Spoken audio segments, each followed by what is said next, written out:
अस्सलाम वालेकुम वरहमतुल्लाहि वबरकात ते बिस्मिल्लाहिर्रहमान रहीम।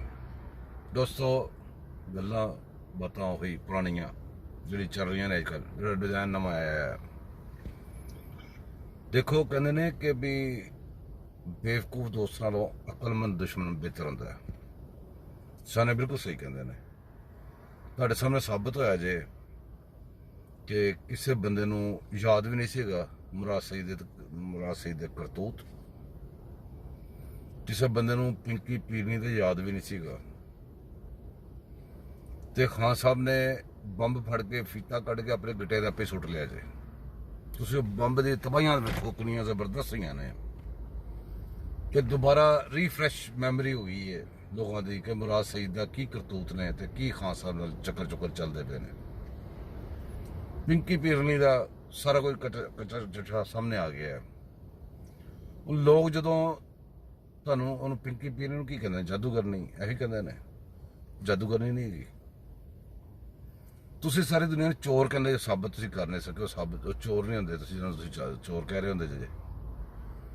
तुसीं किसी नूं झूठा इल्जाम लाना है तुहाडे ते सच्चा लगना है। यह फितरत कानून फितरत है। यह सब कुछ होना सी। खान साहब तुहानूं बड़ी देर से समझा दे सी तुहाडी जुबान गंदी तुहाडा दिमाग गंदा। तुसीं ट्रेनिंग दित्ती तुहाडे फॉलोअर बने फॉलोअरां दे सामने तुसीं जिहड़ी गंदी जुबान बोली उस जुबान का अज तुसीं खटिया खा रहे जे। हाले तुसीं खाना है। अभी तो पार्टी शुरू हुई है। तुसीं हुणे तो पहले ही घबरा गए जे। पार्टी शुरू होने तो पहले ही घबरा गए जे खान साहब। हाले तो तुसीं अपनी जुबान पुरानी ला ला के ना टीवी ते जिहड़ी बोलदे रहे हो उहनूं ला ला के खान साहब सुनिया करो। तुहानूं पता चले कि तुसीं की इत्थे गंद नहीं मारिया। तुहाडे उस जिहड़े गंद मारने सी उन्हां गंदां दे नाल साडी पूरी कौम एक जनरेशन तबाह हुई है। तुसीं मुल्क ही नहीं तबाह किया जनरेशन भी तबाह की। खान साहब इस गल ते गौर करो कि तुसीं की कर बैठे हो। बहरहाल तुहाडी समझ तो गल्लां बालातर ने। तुहाडा दिमाग है गंदा गंद भरिया विच बहुत ज्यादा बेतहाशा।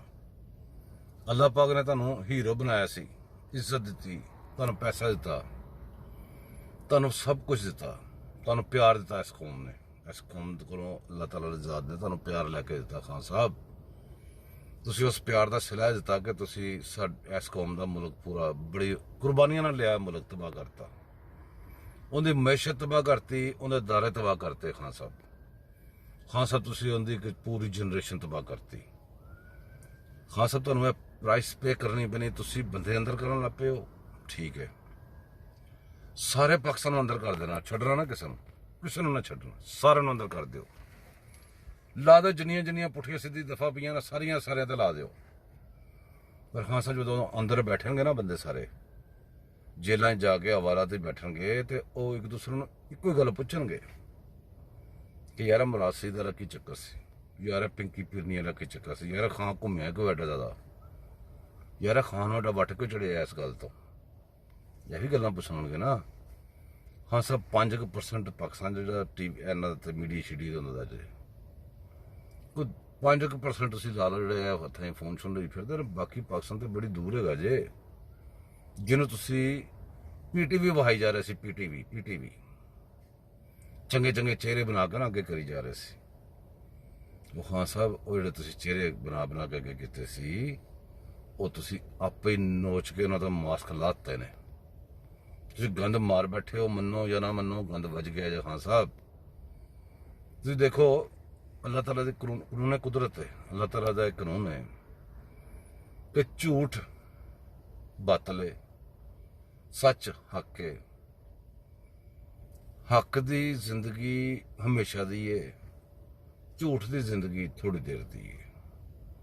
झूठ से ना बंदे वक्ती बड़े बड़े फायदे ले लेंदे ने खान साहब लेकिन झूठ की जिंदगी कोई नहीं जानती। समझो या ना समझो तुसीं इन्ना दुनिया नूं झूठा चोर फलाना ढमकाना क्या तुहाडे पैरोकारां ने किया। खास तुसीं केस बनाए लोगों ते और लोगों के केस भी तुसीं साबित नहीं कर सके। एक केस भी अज तक नहीं साबित होया। जिहड़ा आखिरी केस तुसीं बनाया ना मोहसिन बेग वाला आखिरी वह भी तुहाडे बूथे ते आके वजना है। तुसीं उहदे विच फसना है। हुण इस टाइम खान साहब तुहानूं पता तुसीं कित्थे खड़े हो गए हो। ਨਹੀਂ ਪਤਾ। ਮੈਂ ਦੱਸਣਾ ਤੁਹਾਨੂੰ ਹੋਰ ਕਰਨਾ, ਤੁਸੀਂ ਜਿੰਨੇ ਕੇਸ ਬਣਾਏ ਨਾ, ਇਹ ਸਾਰੇ ਕੇਸਾਂ ਦੇ ਵਿੱਚ ਐਂਡ ਆਫ ਦਾ ਡੇ ਇੱਕ ਕਿਤਾਬ ਆਣੀ ਹੈ, ਕਿਉਂਕਿ ਸਾਰੇ ਕੇਸ ਤੁਸੀਂ ਆਪੇ ਉਧਰਲੇ ਪਾਸੇ ਨੂੰ ਤੁਰ ਰਹੇ ਨੇ, ਰਸਤਾ ਹੀ ਉਹੀ ਬਣਾਇਆ ਹੈ। ਇੱਕ ਕਿਤਾਬ ਆਣੀ, ਉਹਦਾ ਨਾਮ ਹੈ ਰਿਹਾਮ ਖਾਨ ਦੀ ਕਿਤਾਬ, ਜਿੰਦੇ ਹਵਾਲਿਆਂ ਤੋਂ ਤੁਸੀਂ ਤੜਪ ਪੈਂਦੇ ਹੋ, ਜਿੰਦੇ ਹਵਾਲਿਆਂ ਤੋਂ ਤੁਸੀਂ ਪਾਗਲ ਹੋ ਜਾਂਦੇ ਜੇ। ਜਿਸ ਤਰ੍ਹਾਂ ਨਸ਼ੇ ਦਾ ਨਸ਼ਾ ਨਹੀਂ ਛੁੜਿਆ ਹੁੰਦਾ, ਚੱਕ ਮਾਰਦਾ ਆਪਣੀ ਬਾਜ਼ੂਆਂ ਤੇ, ਹਾਂ ਸਭ ਚੱਕ ਮਾਰ ਰਹੇ ਤੁਸੀਂ, ਹਾਂ ਸਭ ਟੱਕਰਾਂ ਮਾਰ ਰਹੇ ਜੇ, ਚੀਜ਼ਾਂ ਚੁੱਕ ਚੁੱਕ ਕੇ ਆਪਣੇ ਸਿਰ ਦੇ ਮਾਰ ਰਹੇ ਤੁਸੀਂ। ਕਿਸੇ ਪੱਖ ਦਾ ਕੋਈ ਨਹੀਂ ਵਿਗੜ ਰਿਹਾ, ਕੁਛ ਵੀ ਨਹੀਂ ਵਿਗੜ ਰਿਹਾ। ਤੁਸੀਂ ਜਦੋਂ ਤੁਹਾਡੇ ਤੇ ਆਇਆ ਸੀ ਨਾ ਖਾਨ ਸਾਹਿਬ, ਇਹ ਵਾਲਾ ਟਾਈਮ, ਆਪਣੀਆਂ ਸਕੀਆਂ ਭੈਣਾਂ ਨੂੰ ਘਰ ਛੱਡ ਕੇ, ਆਪਣੇ ਬੁੱਢੇ ਪਿਓ ਨੂੰ ਘਰ ਛੱਡ ਕੇ, ਬਕੌਲ ਤੁਹਾਡੇ 10-10 ਫੁੱਟ ਦੀਆਂ ਦੀਵਾਰਾਂ, 2 ਦੀਵਾਰਾਂ ਫਲਾਂਗ ਕੇ ਜਨਾਬ ਫਰਾਰ ਹੋ ਗਏ ਸੀ। ਤੇ ਤੁਸੀਂ ਜਿਹਨੂੰ ਅੰਦਰ ਕਰਦੇ ਜੇ, ਉਹ ਬੰਦਾ ਕਾਲ ਕੋਠਰੀਆਂ 'ਚ ਰਹਿੰਦਾ, ਉਹ ਬੰਦਾ ਬੜੀ ਬੜੀ ਜਗ੍ਹਾ ਤੇ ਫਿਰਦਾ ਹੈ, ਔਰ ਨਿਕਲ ਕੇ ਤੈਨੂੰ ਆ ਕੇ ਅਖੀਰ ਫਿਰ ਚੈਲੰਜ ਕਰਦਾ, ਕਹਿੰਦਾ ਉੱਠ ਖਾਂ ਤੇਰੀ ਐਸੀ ਤੈਸੀ। ਹਾਂ ਸਰ 3 ਸਾਲ ਹੋ ਗਏ ਜੇ ਤੁਹਾਨੂੰ ਜ਼ਲੀਲ ਹੁੰਦੇ ਆ। ਮੋਹਸਨ ਬੇਗ ਤੇ ਤੁਸੀਂ ਕੇਸ ਬਣਾਇਆ,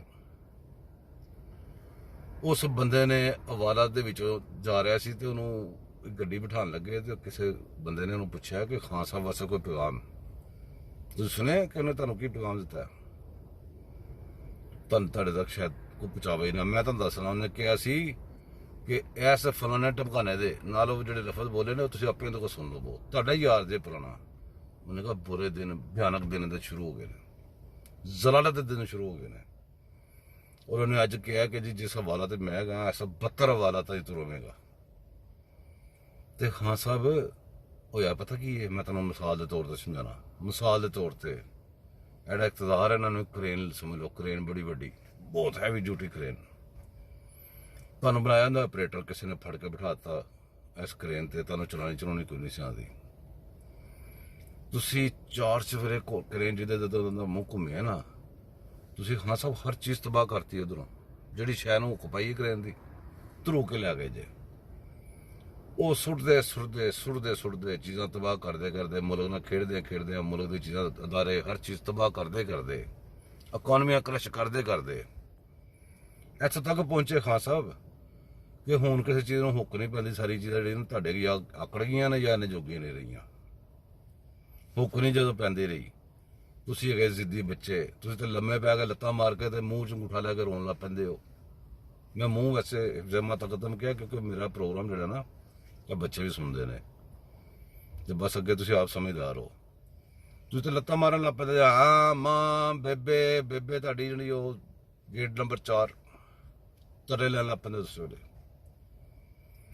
ਤੇ ਉਹ ਇਕਤਦਾਰ ਦੀ ਕਰੇਨ ਦੇ ਵਿੱਚ ਜਦੋਂ ਆਪਰੇਟਰ ਦੇ ਕੋਲੋਂ ਬੱਸੋਂ ਬਾਹਰ ਹੋ ਗਈ ਸਭ ਕੁਝ, ਉਹਨੇ ਕਰੇਨ ਖੜੀ ਵੀ ਤਾਂ ਸੀ ਨਾ ਕਿਸੇ ਚੀਜ਼ ਤੇ, ਕਰੇਨ ਖੜੀ ਸੀ 5-6 ਪਿਲਰਾਂ ਤੇ, ਥੋੜੇ ਜਿਹੇ ਪਿਲਰ ਸੀ।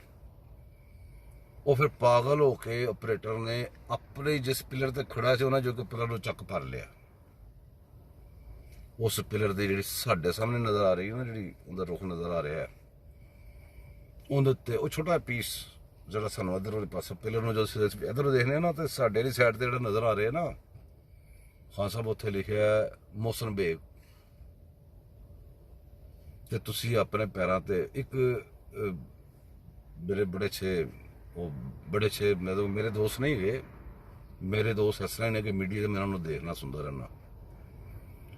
ਉਹ ਕਹਿੰਦੇ ਸੈਯਦ ਸ਼ਫਕਤ, ਇਮਰਾਨ ਸ਼ਫਕਤ ਸਾਹਿਬ, ਉਹਨਾਂ ਨੇ ਕੁਛ ਦਿਨ ਪਹਿਲੇ ਤਜ਼ੀਆ ਕੀਤਾ, ਤੇ ਮੈਂ ਕੋਈ ਐਡਾ ਸੀਰੀਅਸ ਨਹੀਂ ਸੀ ਲਿਆ। ਉਹਦੇ ਐਂਡ ਤੇ ਜਾ ਕੇ ਉਹਨਾਂ ਨੇ ਇੱਕ ਗੱਲ ਕਹੀ ਸੀ ਕਿ ਖਾਨ ਸਾਹਿਬ ਕੋਲੋਂ ਉਹਨਾਂ ਕੋਈ ਗਲਤੀ ਵੱਡੀ ਸਾਰੀ ਕਰਾਈ ਜਾਏਗੀ, ਜਾਂ ਖਾਨ ਸਾਹਿਬ ਘਰ ਬਹਿਣਗੇ, ਜਿਹੜੀ ਇਹਨਾਂ ਦੀ ਗੱਲ ਪਈ ਜਾਏਗੀ। ਖਾਨ ਸਾਹਿਬ ਮੇਰਾ ਖਿਆਲ ਹੈ ਉਹ ਗੱਲ ਬਿਲਕੁਲ ਸਹੀ ਸਾਬਤ ਹੋਈ ਜੇ ਤੁਸੀਂ ਘਰ ਬੈਠੇ ਹੋ। ਬਾਕੀ ਤੇ ਬੜੀਆਂ ਕੀਤੀਆਂ ਸੀ, ਤੇ ਹੁਣ ਉਹ ਤੁਸੀਂ ਘੋਰ ਕਰ ਬੈਠੇ। ਤੁਸੀਂ ਵਾਕਈ ਜਿਹੜੀ ਮਰੀਮ ਨੇ ਗੱਲ ਕਹੀ ਸੀ ਨਾ, ਕੱਲ ਪਰਸੋਂ ਮੈਂ ਸੁਣ ਰਿਹਾ ਸਾਂ, ਕੱਲ ਦੀ ਗੱਲ ਹੈ, ਹਾਂਜੀ, ਉੱਥੇ ਕੋਰਟ ਦੇ ਜਦੋਂ ਪੇਸ਼ ਹੋਈ ਹੈ, ਮਰੀਮ ਨੇ ਜਿਹੜੀ ਗੱਲ ਕਹੀ ਸੀ ਨਾ ਕਿ ਵੀ ਤੁਸੀਂ ਖਾਨ ਸਾਹਿਬ ਤਕਰੀਬਨ ਪਾਗਲ ਹੋ ਗਏ, ਤੁਹਾਨੂੰ ਕਮਰੇ ਬੰਦ ਕਰ ਦੇਣਾ ਚਾਹੀਦਾ ਹੈ। ਔਰ ਇਹ ਮੁਸ਼ਰਫ ਦਾ ਦੌਰ ਮੈਨੂੰ ਆਖਰੀ ਟਾਈਮ ਮੁਸ਼ਰਫ ਦਾ ਯਾਦ ਆਉਣ ਲੱਗ ਪਿਆ, ਜਦੋਂ ਉਹਨੇ ਕ੍ਰੈਕਡਾਊਨ ਕਰਤਾ ਸੀ ਵਕੀਲਾਂ ਤੇ। ਖਾਨ ਸਾਹਿਬ ਨੇ ਸਿਰਫ ਵਕੀਲਾਂ ਤੇ ਪ੍ਰੋਟੈਕਟ ਕੀਤਾ। ਤੁਸੀਂ ਹਰ ਤੁਹਾਡੇ ਖਿਲਾਫ ਬੋਲਣ ਵਾਲਾ ਬੰਦਾ ਉਹਨੂੰ ਖਿਲਾਫ ਤੁਸੀਂ ਕਹਿੰਦੇ, ਕਿਹਨੂੰ ਕਹਿੰਦੇ? ਤੁਹਾਡੇ ਪੈਰੋਕਾਰ ਤਾਂ ਤੁਸੀਂ ਕਿਹਨੂੰ ਖਿਲਾਫ ਕਹਿੰਦੇ ਹੋ? ਹੁਣ ਤੁਸੀਂ ਦੱਸੋ ਮਹਿੰਗਾਈ ਨਹੀਂ ਹੋਈ? ਜੇ ਅਸੀਂ ਕਹਾਂਗੇ ਨਾ ਮਹਿੰਗਾਈ ਹੋਈ ਹੈ ਤਾਂ ਖਿਲਾਫ ਹੋ ਜਾਣਗੇ। ਨੂਨ ਲੀਗ ਪਟਵਾਰੀ। ਅੱਛਾ, ਮੁਲਕ ਦੀ ਮੈਸ਼ੀਅਤ ਨਹੀਂ ਤਬਾਹ ਹੋਈ ਹੈ, ਅਸੀਂ ਕਹਾਂਗੇ ਮੁਲਕ ਦੀ ਮੈਸ਼ੀਅਤ ਤਬਾਹ ਹੋ ਗਈ ਹੈ ਤੇ ਉਹ ਸਾਰੇ ਜਨਾਬ ਪਟਵਾਰੀ ਤੇ ਜਨਾਬ ਨੂਨ ਲੀਗ ਤੇ ਫਲਾਣਾ ਢਮਕਾਨਾ ਛੱਡਾਂਗੇ ਨਹੀਂ। ਉਹ ਖਾਨ ਸਾਹਿਬ ਤੁਸੀਂ ਕਰਦੇ ਪਹਿਲੇ ਤੁਸੀਂ ਹੈਗੇ ਸੀ ਪੀਟੀਆਈ ਤੇ ਜਿਹੜੀ ਬਣਾਈ ਸੀ ਨਾ, ਪੀਟੀਆਈ ਨਾ 3 ਮਹੀਨੇ 13ਵੇਂ ਸੀ। ਅੱਛਾ, ਫਿਰ ਉਹ ਪੀਟੀਆਈ ਨੇ ਤੁਸੀਂ ਬੜਾ ਕੁ ਜ਼ੋਰ ਲਾਇਆ, ਥੋੜਾ ਬਹੁਤ ਬਾਹਰੋਂ ਟੈਲੀਫੋਨ ਕਰਾਏ ਆਪਣੇ ਸਸੁਰਾਲ ਤੋਂ ਤੇ ਬੜਾ ਕੁਝ ਕਰਕੇ ਤੇ ਤੁਹਾਨੂੰ ਪਤਾ ਕੀ ਹਾਸਲ ਹੋਇਆ ਖਾਨ ਸਾਹਿਬ? ਤੁਹਾਨੂੰ ਹਾਸਲ ਹੋਇਆ ਮੁਸ਼ਰਫ ਦਾ ਦੌਰ ਦੇ ਵਿੱਚ ਨਾ ਹੋਟਲ ਲੈਣ ਵਾਸਤੇ ਇੱਕ ਸੀਟ, ਜਿਸ ਤਰ੍ਹਾਂ ਹੁਣ ਅੱਜ ਕੱਲ੍ਹ ਉਹਨੂੰ ਨਹੀਂ ਲੱਭੀ ਉਹ ਤੁਹਾਡੇ ਸ਼ਹੀਦੇ ਟੱਲੀ ਨੂੰ, ਉਹ ਜਿਹਨੂੰ ਚਪੜਾਸੀ ਨਹੀਂ ਤੁਸੀਂ ਰੱਖਣਾ, ਉਸ ਬੰਦੇ ਜਿਸ ਤਰ੍ਹਾਂ ਇੱਕ ਸੀਟ ਲੱਭੀ, ਐਸਾ ਤੁਹਾਨੂੰ ਖਾਨ ਸਾਹਿਬ ਇੱਕ ਸੀਟ ਦਿੱਤੀ ਗਈ ਸੀ। ਮੁਸ਼ਰਫ ਜ਼ਿੰਦਾਬਾਦ ਦੇ ਤੁਸੀਂ ਨਾਅਰੇ ਲਾਏ ਸੀ ਔਰ ਰੈਫਰੈਂਡਮ ਹੁੰਦਾ ਸੀ, ਤੁਸੀਂ ਅੱਗੇ ਅਸੀਂ ਮੁਸ਼ਰਫ ਦੇ ਰੈਫਰੈਂਡਮ ਨੂੰ ਯਾਦ ਕਰੋ। ਅੱਛਾ,